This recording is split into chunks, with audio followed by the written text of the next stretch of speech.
versão que eu vou ler, aí você acompanha aqui na tela. Mas você também pode acompanhar na sua, e de repente você usar aí para fazer algumas marcações, sublinhar alguns textos, tá bom? 2 Coríntios, capítulo 11.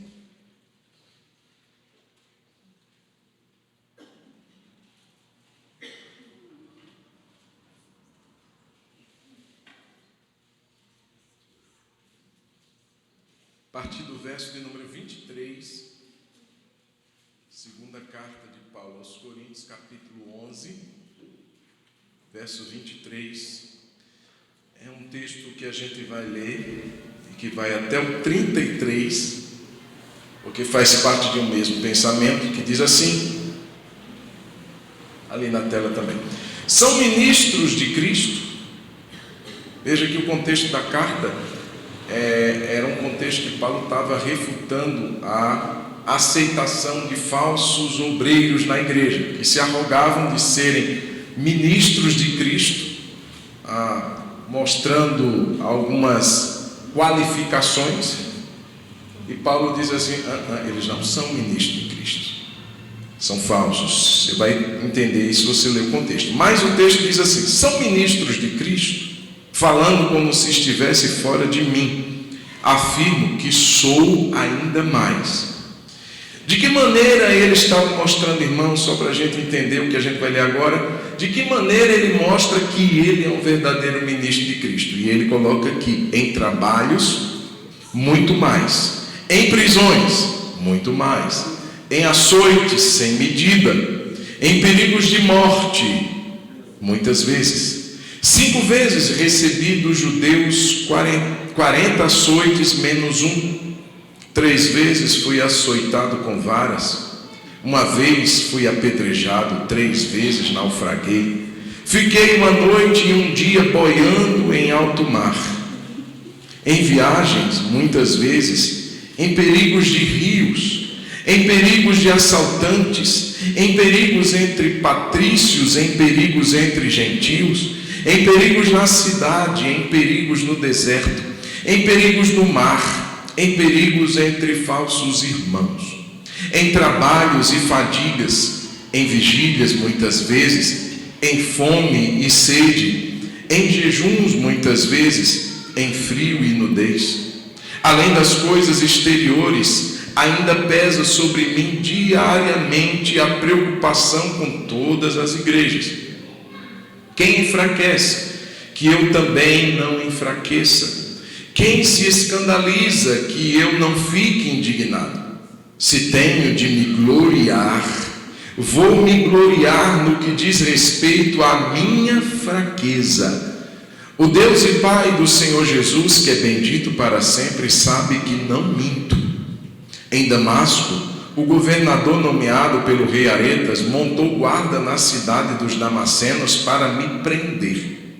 Mas num grande cesto me desceram por uma janela da muralha, e assim me livrei das mãos dele. Meu Deus, que lista de qualificações! Imagine só uma igreja que está para receber um pastor. E aí a igreja certamente quer saber quem é esse pastor, e ele vem mostrar as suas credenciais, que ele realmente é um chamado. E a gente talvez esperasse que ele mostrasse as suas realizações, os seus feitos, e ele começa a dizer sobre as suas tribulações. O que ele passou por causa de Cristo. Foi mais ou menos isso que Paulo fez. Vamos fazer uma oração? Senhor Jesus, muito obrigado pela tua palavra que acabamos de ler nesse momento. Eu rogo ao Senhor que fale conosco nessa noite. Abra-nos o entendimento, dê-nos clareza e compreensão desta que acabamos de ler, e assim damos ao Senhor a glória e o louvor, sabendo que o Senhor é aquele que planta essa bendita e preciosa semente dentro de nós, que é poderosa para nos transformar, para mudar nossa maneira de pensar. Meu Deus, e nós te damos assim toda a liberdade, mas também toda a gratidão do nosso coração por essa oportunidade, em nome de Jesus. Amém. Amém, irmãos? Amém. Irmãos, eu quero falar hoje sobre uma coleção de cicatrizes. Quando a gente fala de coleção, eu não sei se você já colecionou alguma coisa na vida. Alguns já colecionaram chaveiros, eu já colecionei chaveiros. Tem gente que gosta de colecionar. Agora eu fiquei pensando, irmãos, que bom seria se a gente tivesse uma coleção de... Eu fiquei imaginando uma coleção de medalhas. E se elas fossem de ouro, melhor seria. E aí, irmãos, eu fui só tirar a dúvida, mas o campeão ainda continua sendo o nadador, o Michael Phelps, ainda está no ranking, com 28 medalhas. É muita coisa. É muita coisa. E dessas 28, 23 são de ouro. 23 de ouro, 3 de prata e 2 de bronze. É um norte-americano, nadador olímpico. Eu fico pensando, queridos, medalha, diplomas, títulos causam admiração. Imagine se entrar, tem um pastor que diz assim: na minha sala tem mais de 10 diplomas. E a gente entra às vezes num consultório, numa clínica, e vê ali o currículo daquele médico, tanto diploma. A gente fica, nossa Deus, esse homem, essa pessoa, uma pessoa, a gente fica admirado com aquilo. É normal do ser humano.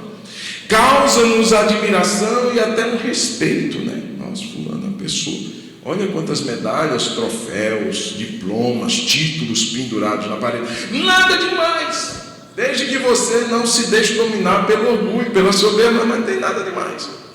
Você crescer, conquistar e avançar, que bom! Mas eu imagino, irmãos, Paulo agora levantando sua blusa, o seu manto, e ao invés de medalhas penduradas, são cicatrizes espalhadas por todo o seu corpo.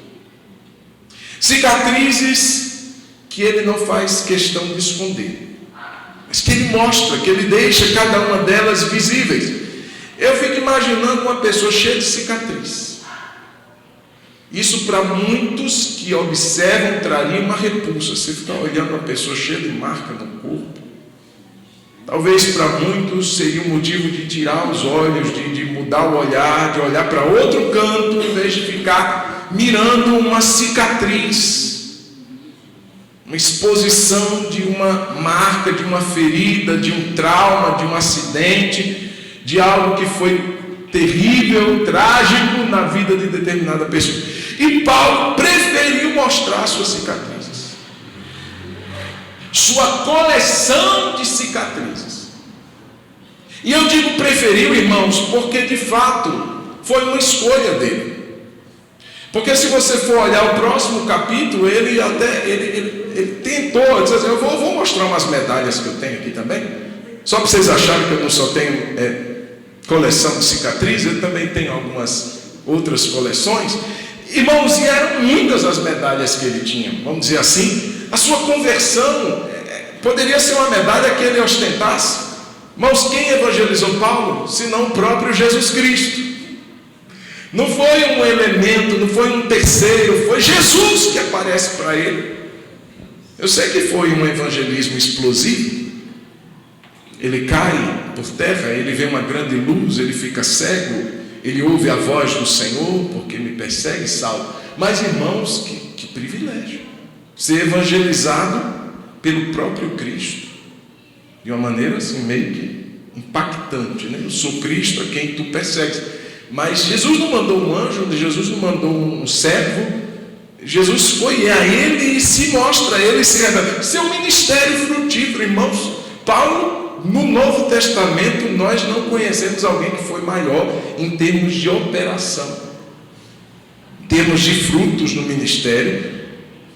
Quantas igrejas ele fundou, quantas cartas ele escreveu, quantos líderes ele formou, quantos trabalhos missionários, pioneiros, e ainda na prisão o homem não cansava de evangelizar, um gigante na fé.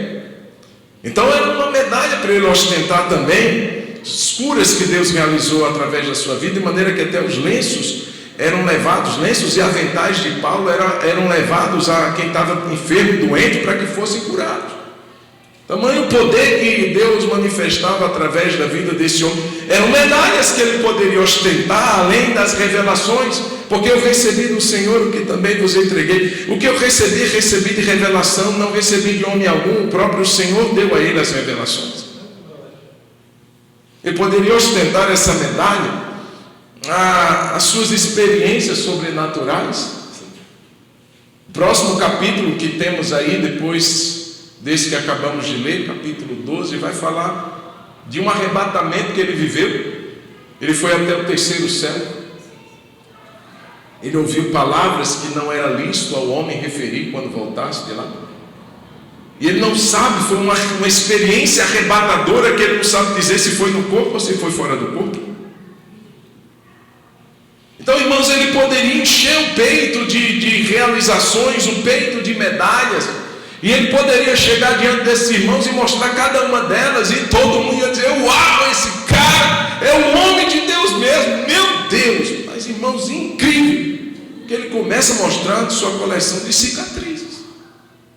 Ele dedica, irmãos, aproximadamente, como você leu aí, 10 versículos só expondo o problema. Você percebeu isso? Olha, eu já boiei, já fiquei uma noite, um dia boiando no mar, eu passei perigos de rio, eu fui açoitado 3 vezes, recebi uma quarentena de açoites, 40 açoites. Por que 3 vezes, irmãos? Porque era assim: se o judeu desse como punição, disciplina, 40 seria o número máximo. Por isso que ele diz assim: 40 açoites menos 1. Então, se 40 é o número máximo, ele não poderia receber mais do que isso, mas ele recebe 3 vezes. Por quê? Porque quando dava 39 vezes, eles paravam. Assim, não chegamos a 40, você ainda pode receber outra. No outro dia, 39 de novo. Por que não 40? Porque se chegasse a 40, não poderia mais. Então dava 39 para ficar com gostinho de uma próxima que viria depois. Apedrejado. O homem desce de um cesto pela muralha, porque estavam querendo. Irmãos, uma coleção de situações drásticas, perigos no rio, o homem teve que pular no rio, perigos entre assaltantes e tantas coisas. 10 versículos só mostrando cicatrizes. E irmãos, isso me chama a atenção, porque esse homem prefere caminhar por esse lado. Por que ele prefere mostrar suas fraquezas? Eu prefiro me gloriar, mas não é das minhas realizações, eu prefiro me gloriar das minhas fraquezas. E eu pergunto por quê? Por que ele preferiu optar por essa demonstração tão realística daquilo que ele vivenciou em termos de marcas, de feridas, de dores, de momentos difíceis? Por que isso? E pensando nisso, irmãos, algumas coisas vieram ao meu coração. A primeira, em relação à exposição dessas cicatrizes, é porque cicatrizes são evidências de cura e de fortalecimento. Diga comigo: cicatrizes são evidências de cura e de fortalecimento. Bom, cicatriz, como você sabe, é uma marca deixada por um ferimento ou uma lesão em decorrência da formação de um tecido fibroso. Você tem alguma cicatriz? Então você sabe o que eu estou dizendo.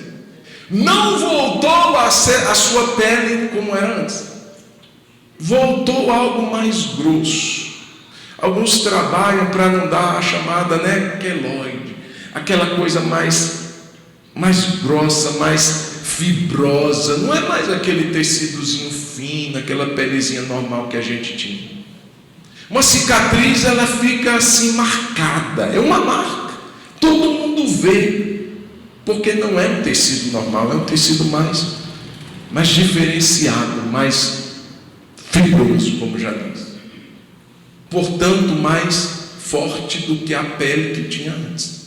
É lógico que não é nem um pouco estético, nem um pouco bonito, mas, irmãos, cicatrizes mostram cura. Eu não estou falando de feridas abertas, eu estou falando de feridas que foram e passaram pelo processo da cicatrização. Foi o que Paulo mostrou aqui. Ele não demonstra situações que ele fica lamuriando, reclamando e amaldiçoando todos e tudo, e Deus também. Não, ele mostra com muita transparência e tranquilidade tudo que ele viveu, até como prova do seu ministério, porque isso é marca de que ele já havia sido curado. Irmãos, não é fácil ser ferido, não é fácil ser machucado, e o pior problema é o processo, esse processo que acontece entre a ferida e a cicatrização. Existe um processo. A ferida muitas vezes fica aberta, fica exposta, não tem muita coisa para fazer, a não ser a espera e o cuidado para que aquela ferida não inflame, para que haja uma proteção, para que ela então não fique mais exposta a ponto de pegar uma sujeira, uma bactéria e etc. Mas esse processo, irmãos, a gente não sabe, isso vai de organismo para organismo. Tem gente que tem um processo de cicatrização rápida, de coagulação rápida, de cicatrização muito rápida, mas tem outros que já demoram mais. Isso vai de pessoa para pessoa, e esse processo, irmãos, é muito doloroso. A gente fica vendo uma ferida aberta, a gente fica vendo uma situação que ainda dói, que ainda machuca, e quando inflama é pior, porque existe um outro tipo de tratamento, um outro processo que vai demorar mais tempo ainda. Mas, irmãos, não é fácil, não é fácil ser ferido. Perdas geram feridas, decepções, traições, tudo isso gera ferida. A descoberta de uma enfermidade, tantas coisas que vêm e rasga algo da nossa alma, do nosso coração, e nós ficamos com uma ferida aberta. Mas eu queria dizer que a questão não é como necessariamente a ferida vai cicatrizar, mas a Bíblia mostra quem trabalha para que a ferida seja cicatrizada. E eu queria que você abrisse sua Bíblia comigo em Oséias capítulo 6, o versículo de número 1, porque a palavra de Deus então vai mostrar que nesse processo de ferida que o povo de Deus, que o homem de Deus, que a mulher de Deus vive, existe uma participação do Todo-Poderoso. Existe uma participação de Deus. Oséias capítulo 6, versículo 1 vai dizer assim: venham e voltemos para o Senhor, porque Ele nos despedaçou, mas vai nos curar. Ele nos feriu, mas Ele vai atar as feridas. Vamos ler de novo, gente? Vamos ler? Coloca, não está aqui não? Coloca lá, Dai. Oséias capítulo 6, versículo 1. Vê se você consegue. Se não der, aí, bacana. Vamos lá? Venham e voltemos para o Senhor. Por quê? Porque Ele nos despedaçou. Você imagina um processo de quebra, de machucado. E está dizendo que Ele nos despedaçou. Ele quem? O Senhor. Ele nos despedaçou, mas Ele vai nos curar. É uma convicção.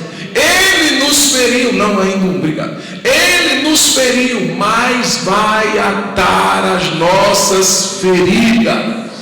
Então, queridos, o processo não envolve necessariamente como, porque o como está nas mãos de Deus, mas quem vai participar disso? Deus vai participar desse processo, porque às vezes, irmãos, o texto está muito claro. Deus permite que as feridas aconteçam. Como foi no ministério de Paulo, como foi na vida de Jesus, como acontece comigo e com você. Deus permite. E muitas vezes, irmãos, não é só uma permissão. Deus, Ele pode fazer a ferida também. Não por um sadismo, não por um desejo mórbido de ver seus filhos sofrerem, não. Mas eu entendo que para nos livrar e para nos guardar e para nos nos experimentar e para lá na frente nos livrar de algo mais pernicioso. Enfim, Deus tem os seus propósitos. Eu brincava hoje com o Daniel e dizia assim: papai, tem gente que diz assim, que Deus escreve certo por linhas tortas. Deus escreve certo por linhas tortas.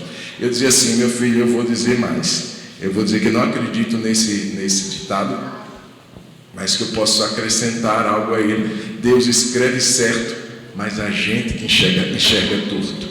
Os olhos da gente são meio estrábicos. A gente olha assim e não enxerga nada direito. Mas Deus está escrevendo tudo direitinho.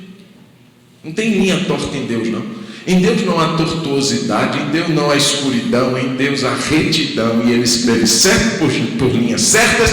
O problema é que a gente enxerga torto. Já não consegue enxergar, já não discerne. Ou porque muitas vezes Deus permite isso. Mas Deus permite, às vezes Ele faz a ferida, mas a promessa é que Ele nos curará. Amém? Deus há de curar as nossas feridas. E ao curá-las, a marca fica, a cicatriz fica. E eu creio que é exatamente para isso, para a gente dizer assim: Deus me curou, Deus me sarou. Por isso é preciso voltar para Ele. Oséias diz assim: voltemos para o Senhor. Não é porque uma ferida acontece conosco que a gente deve se distanciar de Deus. Não é porque a gente se sente machucado que a gente se esconde de Deus. É justamente o contrário. É quando estamos feridos e machucados que precisamos voltar o mais rápido e o mais urgentemente para a presença dEle. Está machucado, está ferido, mas volte-se para Deus, porque Ele vai curar a nossa vida, porque Ele vai curar o nosso coração, porque Ele vai curar as nossas emoções, porque Ele vai curar a nossa alma. Ele vai nos curar. Amém, queridos? Então a primeira razão por Paulo ter mostrado de uma forma tão clara as suas cicatrizes é que isso evidencia cura. Está aqui um homem curado, gente. Está aqui um homem que fala das suas marcas sem culpar Deus, sem culpar ninguém, sem ficar remoendo, lambendo ferida, porque elas foram curadas. Ferida que é lembrada assim, com dor, é a que não foi curada, é a que está ainda aberta, inflamada, às vezes até fechou uma camadazinha superficial, mas por dentro está cheia de pus, precisa ser aberta, precisa ser trabalhada, tratada, limpa. E a gente não pode deixar que esse tipo de situação aconteça conosco. Deus quer nos curar, e quando Ele nos cura de forma plena e completa, de maneira que a gente lembra, mas a gente pode dizer: obrigado, Jesus, porque o Senhor curou a minha ferida. Tem uma marca aqui, mas uma marca de alguém que foi sarado. E outra, eu estou mais forte. Olha, eu ter sido fibroso, mais forte, mais resistente, talvez não tão bonito, esteticamente é feio, mas está mais forte, está mais resistente. Segunda razão, porque Paulo mostrou com clareza e com tranquilidade as suas cicatrizes, porque cicatrizes nos mantêm humildes. Diga comigo: cicatrizes nos mantêm mais humildes. Sabe, irmãos, o coração do ser humano, ele é inclinado à soberba e ao orgulho.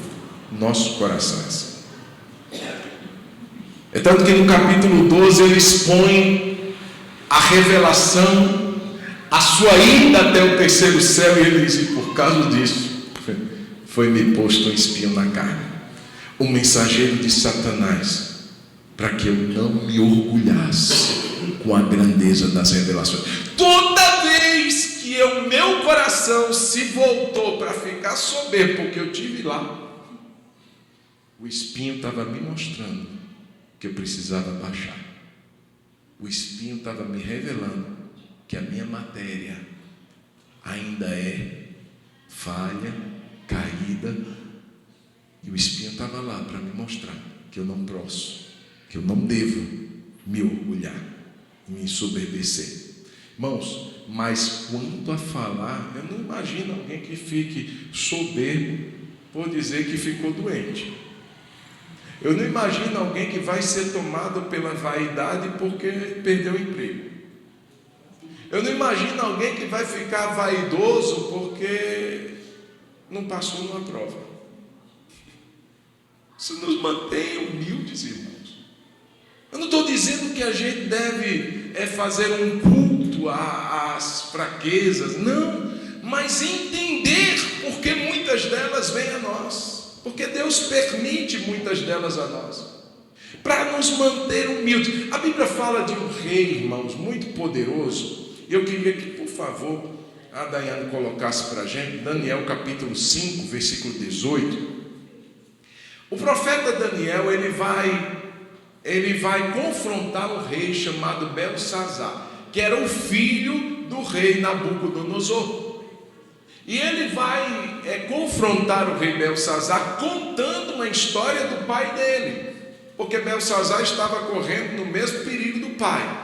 Então ele conta uma história do pai, Nabucodonosor, para ensinar a Belsazar que não pode deixar o coração se orgulhar. E a história que ele conta, Daniel capítulo 5, versículo 18, está na tela, vai dizer assim, preste atenção: ó rei, o Deus Altíssimo deu o reino a Nabucodonosor seu pai, bem como grandeza, glória e majestade. Por causa da grandeza que lhe deu, pessoas de todos os povos, nações e línguas tremiam e temiam diante dele. Matava quem queria e a quem queria deixava com vida. Exaltava uns e humilhava outros. Mas quando o coração dele se elevou e o seu espírito se tornou orgulhoso e arrogante, foi derrubado do seu trono real e perdeu toda a sua glória. Foi expulso do meio dos filhos dos homens e o seu coração foi feito semelhante ao dos animais e passou a morar com o jumento selvagem. Comia capim como os bois e o seu corpo foi molhado pelo orvalho do céu, até que reconheceu que Deus, o Altíssimo, tem domínio sobre os reinos do mundo e os dá a quem Ele quer. Olha que coisa, queridos, olha que história que era para deixar o Belsazar tremendo. Meu pai viveu isso, meu pai era um poderoso rei. Veja a glória que Deus deu a Nabucodonosor, o poder que Deus concedeu a ele. Sobre todos os reinos, irmãos, dos povos se submetiam a ele, mas aquele contexto de glória tomou conta do coração dele, e ele se elevou, ele se achou maior do que Deus. Mas diz a Bíblia que ele foi derrubado. Alguém que é derrubado geralmente se machuca, alguém que é derrubado geralmente se fere, e se geralmente se fere, existe um processo de cicatrização. Eu vejo que Nabucodonosor passou por esse processo de ferida aberta, porque a Bíblia diz que a sentença sobre ele foi tão forte que ele ficou por um tempo como os animais, irracional. Ele perdeu todo o seu juízo. Imagine alguém que sentava no trono de glória, cheio de benefícios, cheio de aclamações, e de repente ele está comendo capim, como virou um bicho. Suas unhas cresceram, seu pelo cresceu, seu cabelo cresceu, virou um bicho, um monstro, uma besta, pastando com os bois, tomando chuva, vivendo no meio do campo, um irracional, até que, em um momento de lucidez dada por Deus, ele reconheceu que quem domina sobre tudo é o Senhor. Irmão, quanto tempo durou esse processo, essa humilhação, essa quebra? Tempos que Deus permitiu para que o coração de Nabucodonosor voltasse ao eixo. Eu fico pensando, irmãos, por que Deus permite feridas a muitos de nós, ou por que não a todos mais? Como foi a Paulo e como foi a tantos, justamente porque feridas nos mantêm mais simples, mais humildes. A gente consegue ser mais empático, mais simpático. A gente consegue ser mais humano porque a gente viveu aquela dor, que a gente sabe como é passar por aí. Por que Jesus é o nosso sumo sacerdote? Por que Ele compadece-se de nós com muita realidade? Porque Ele passou por tudo que você ia passando. Ele sabe, Ele nos entende, Ele sabe o que é dor, Ele sabe o que é tristeza, Ele sabe o que é luta, Ele sabe o que é traição, Ele sabe o que é decepção, Ele sabe tudo.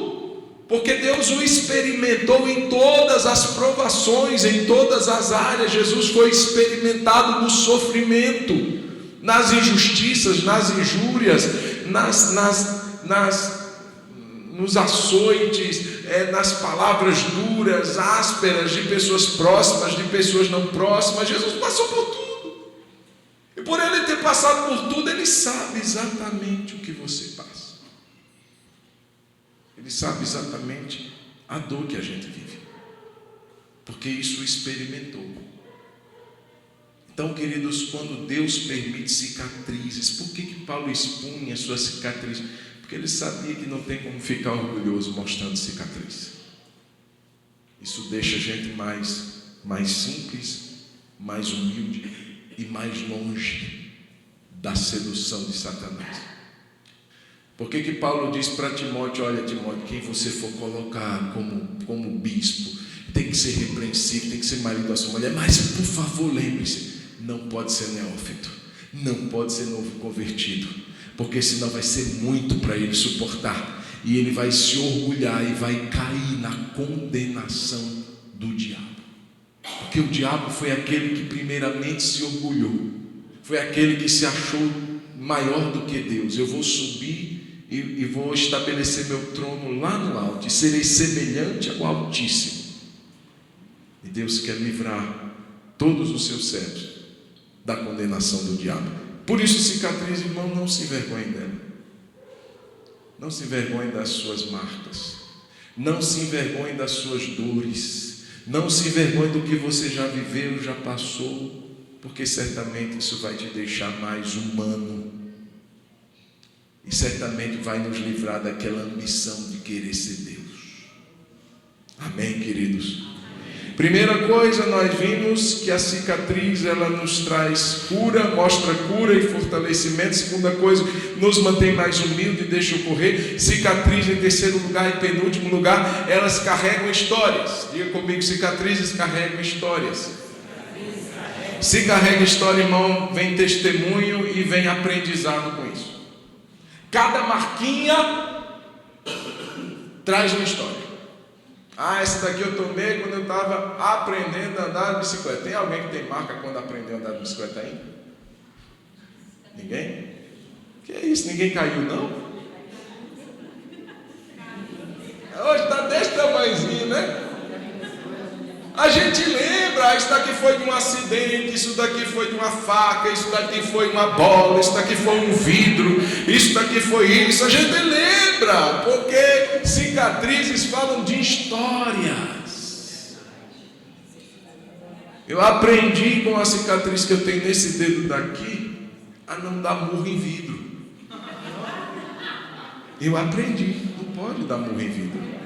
Não pode quebrar a janela quando você está com raiva do seu irmão. Não pode. Mas eu aprendi. Porque cicatrizes falam de histórias. Quando a gente vai ler a história de Davi, ele vai mostrar uma cicatriz dele. Veja bem, ele chega para Saul e diz assim: deixa eu lutar contra esse gigante. Sabe por quê?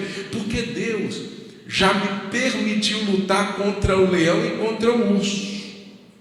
Quando eles tomavam algum cordeirinho, eu ia atrás dele, pegava pela barba, os golpeava até matá-los. O Senhor me deu a graça de vencer o leão e o urso, vai me dar a graça de vencer esse gigante também. Presta atenção: alguém que tenha lutado com o leão ou com o urso, será que eu não saí com nenhuma marquinha? Fala a verdade, ele venceu, ele matou o leão e o urso. Mas será que ele saiu sem nenhum corte? Você já parou para pensar nisso? Será que ele saiu sem nenhuma cicatriz? O texto não diz que ele ficou incólume. que ele ficou blindado e ele adquiriu a pele do Wolverine. Quando o urso cortou a pele dele, regenerou automaticamente. Uau! Não! Certamente Davi tinha algumas marquinhas das garras do leão, porque ele diz: o Senhor me livrou das garras do leão e do urso. Sim, livrou ele da morte. Quem morreu foi o urso, mas não está dizendo que não teve cicatrizes. Pastor, como é que eu vou saber? Quando você estiver lá na glória, aí você pergunta para Davi se ficou alguma cicatriz. Mas irmãos, eu não entendo alguém que tenha lutado. Eu não imagino um leão dopado e um urso dopado assim. Não, eles foram para a luta com Davi.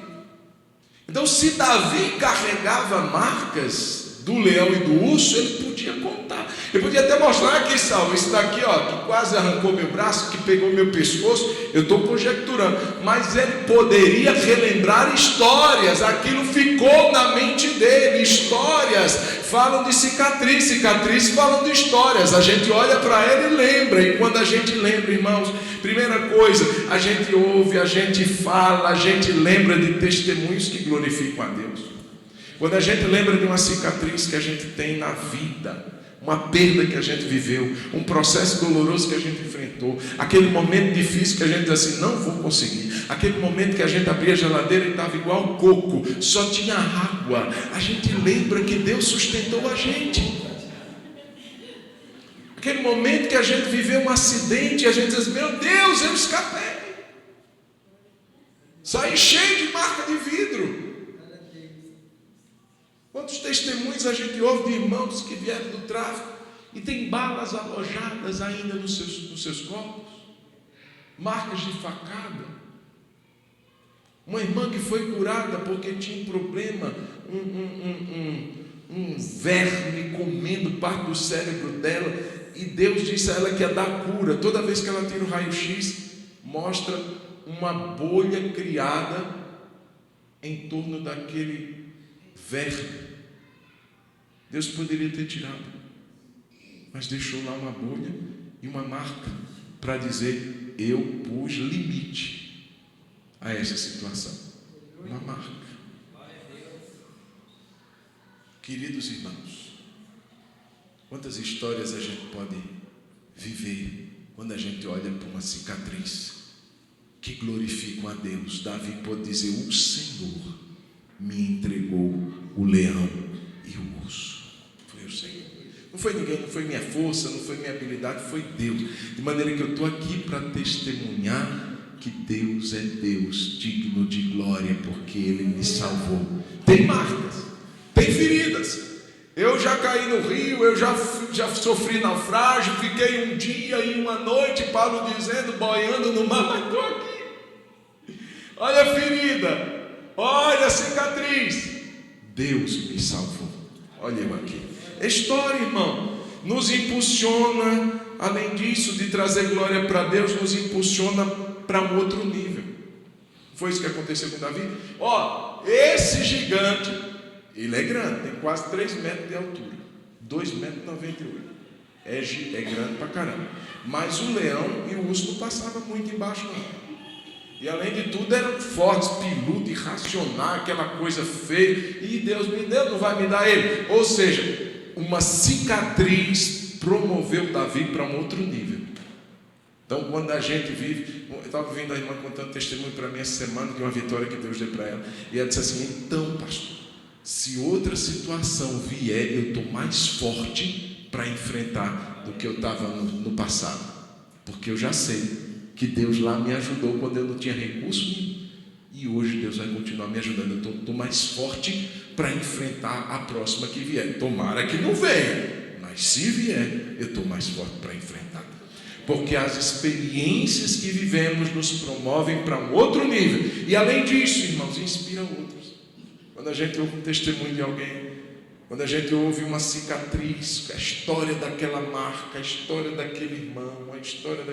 Irmão, nós vamos fazer um culto mais para frente de ceia, e nós não vamos ter pregação, nós vamos só ouvir testemunho de cicatrizes. Só gente dizendo assim: olha, passei isso, mas Deus me deu vitória. Isso nos inspira. Isso nos mantém em fé. E dizendo assim, Deus ajudou esse irmão, nosso Deus, ele passou por umas. Se Deus deu vitória a ele, a ela, vai me dar vitória também. Amém? Nos inspira. Então, cicatrizes têm história, carrega história, e nós já não pode ficar, não posso guardar não. Quer saber a história dessa cicatriz? Deixa eu te contar. Isso vai trazer glória ao nome do Senhor. Amém, irmãos? Amém ou não? Amém. E para finalizar, cicatrizes promovem identificação. Deixa eu dizer uma coisa para você. Nem todo mundo ganhou ou vai ganhar alguma medalha na vida. Nem todo mundo. Nem todo mundo conquista aquilo que ele gostaria lá. Vai todo mundo um dia cair. Todo mundo um dia se machucou. Todo mundo tem uma cicatriz. Todo mundo tem uma marca. Veja que isso nos identifica. Imagine que eu nunca tenha ganho nada. Você chega aqui com 28 medalhas de 23 de ouro, 3 de prata, 2 de bronze, e diz assim, olha aqui, João, ganhei essas medalhas. Eu vou ficar, Você não é como eu, um mortal. Veja, não vai ter identificação comigo, porque eu nunca ganhei. Mas se alguém chega dizendo assim, olha, eu já caí, machuquei, mas olha a minha cicatriz. Vou dizer, eu também tenho uma. No dia que chegou em Minas, gostou do pão de queijo, botou para congelar, chegou à noite com vontade de comer pão de queijo, pegou uma peixeira, acostumado com o Nordeste, e foi separado, quase partiu o dedo. Eu vou lembrar disso. Isso aconteceu comigo. Faca passou direto, não foi no pão de queijo, foi no dedo. Veja que isso nos torna parecidos. Você tem suas marcas, eu também tenho as minhas. Talvez a sua que já cicatrizou, em mim ainda está aberta. Mas eu vou ver que o mesmo Deus que está operando na sua vida e que te sarou, está operando na minha vida e vai me sarar também. E isso me identifica com você.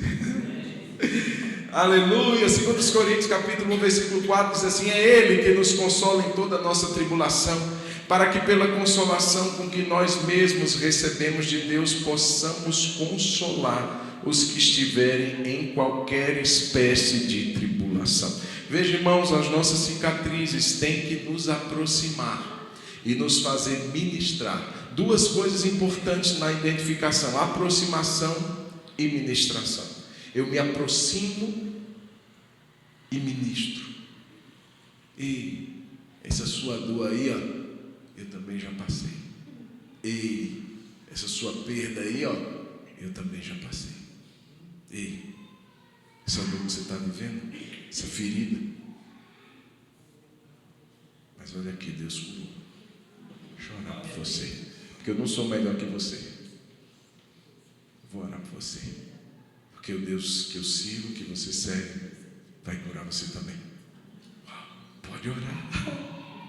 Pode orar. Irmãos, isso é poderoso. Uma vez eu conversei com um pastor. Ele me ligou. Eu estava até em Pedra Azul. O telefone tocou e eu achei até estranho. Gente, o pastor não costuma me ligar, entendi.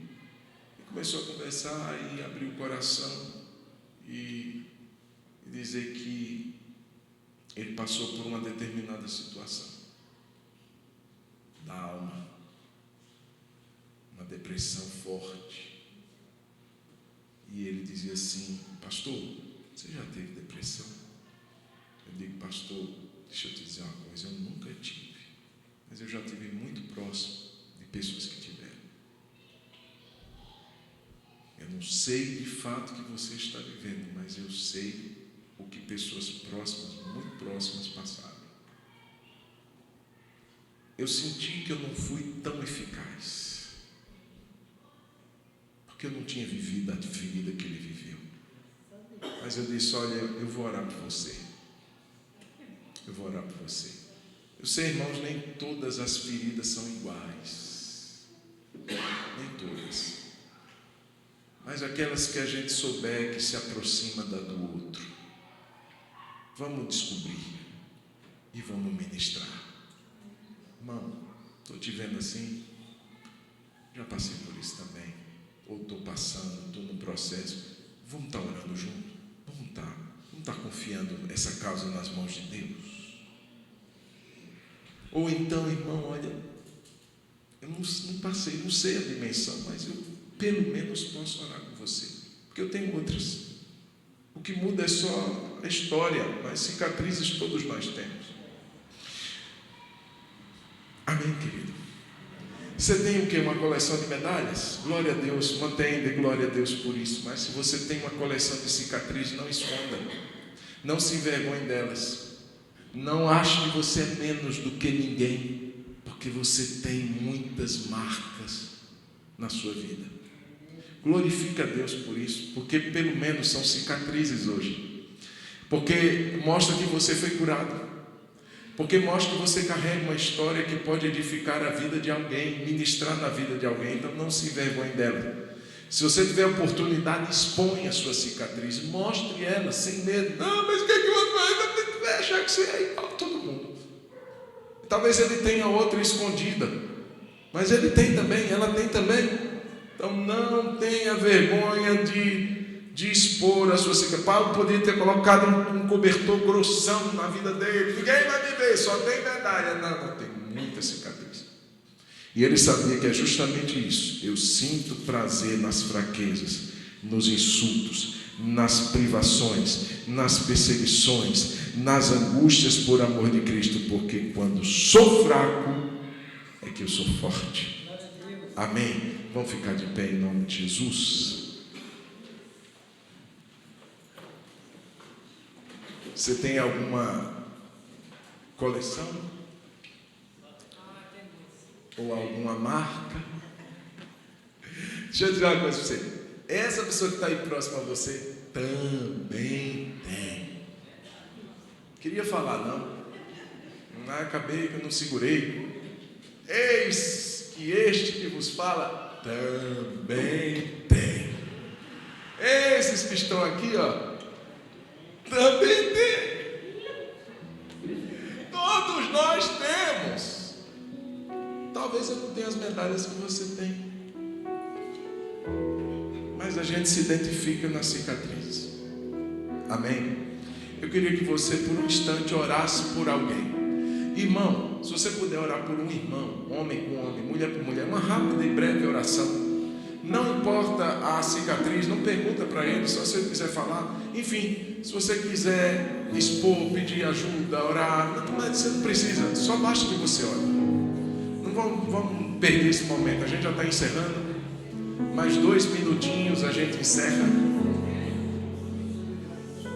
Você ora por alguém.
Jesus, Tu sabes cada uma das cicatrizes que nós carregamos. E louvado seja o Teu nome, porque são cicatrizes.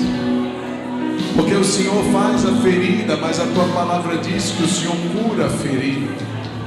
E quando o Senhor cura a ferida, meu Pai, não há mais dor para lembrar. Existem histórias para contar. Existem testemunhos para dar. Senhor, muito obrigado pelo fato de permitires muitas vezes, Senhor, ó Deus, passarmos por momentos de dor, de ferida, porque muitas vezes ali o Senhor está nos guardando o nosso coração, guardando a nossa alma da soberba, do orgulho.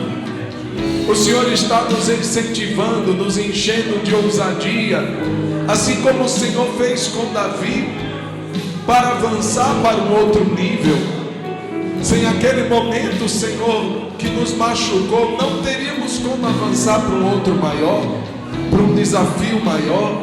Ficamos mais fortes, ficamos mais experientes, podemos glorificar o Teu nome, podemos edificar o irmão, podemos inspirar outros a prosseguirem. Por isso, Senhor, não nos envergonhamos das nossas cicatrizes. Não vamos colocar cobertores sobre nosso corpo, não vamos colocar cobertores grossos sobre a nossa alma, sobre o nosso coração, mas vamos permitir que as nossas cicatrizes curem. Vamos permitir que as nossas histórias de fé curem. Senhor, em nome de Jesus eu oro por aqueles que ainda estão com feridas abertas. Há uma promessa de que é o Senhor quem sara.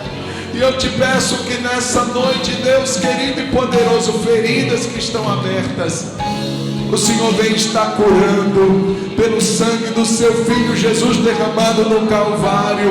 Passa, Senhor, na alma, passa nas emoções, passa no espírito, passa no corpo e traz, Senhor, cura nessa noite.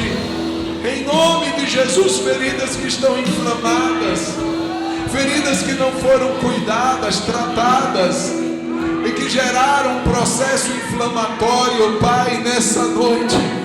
Talvez o Senhor esteja espremendo feridas. Oh, como isso dói!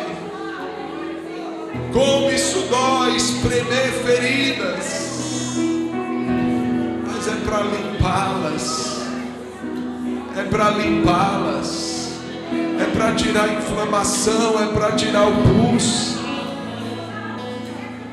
Mas eu te peço, Jesus, acelera o processo da cura. Acelera o processo da cura, Senhor. Em nome de Jesus.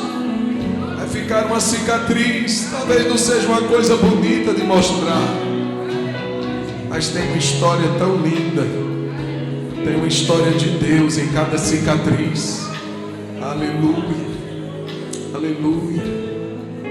Mas assim confiamos a nossa vida a Ti nessa noite. A certeza que o Senhor é o nosso médico. O Senhor é aquele que nos cura, nos trata. Bendito seja o Teu nome por cada cicatriz. Bendito seja o Teu nome, porque em cada uma delas o Senhor estava lá, curando a nossa vida. Muito obrigado. Em nome de Jesus oramos. Amém. Você pode levantar a sua mão. Deixa Teu rio passar em minha vida, curar minhas feridas, sarar as minhas dores. Livra-me, ó Deus, das cadeias que me prendem. Ah, Senhor, faz em mim o Teu querer, Senhor. Aleluia. O amor de Deus, o Pai, a graça de nosso Senhor e Salvador Jesus Cristo, que a comunhão e o consolo do Espírito Santo seja sobre todos nós, irmãos e irmãs, e todo o povo de Deus espalhado na terra hoje e para sempre. Amém. Amém. Dê um abraço em quem está aí do seu lado. Deus abençoe sua vida. Vai em paz, em nome de Jesus.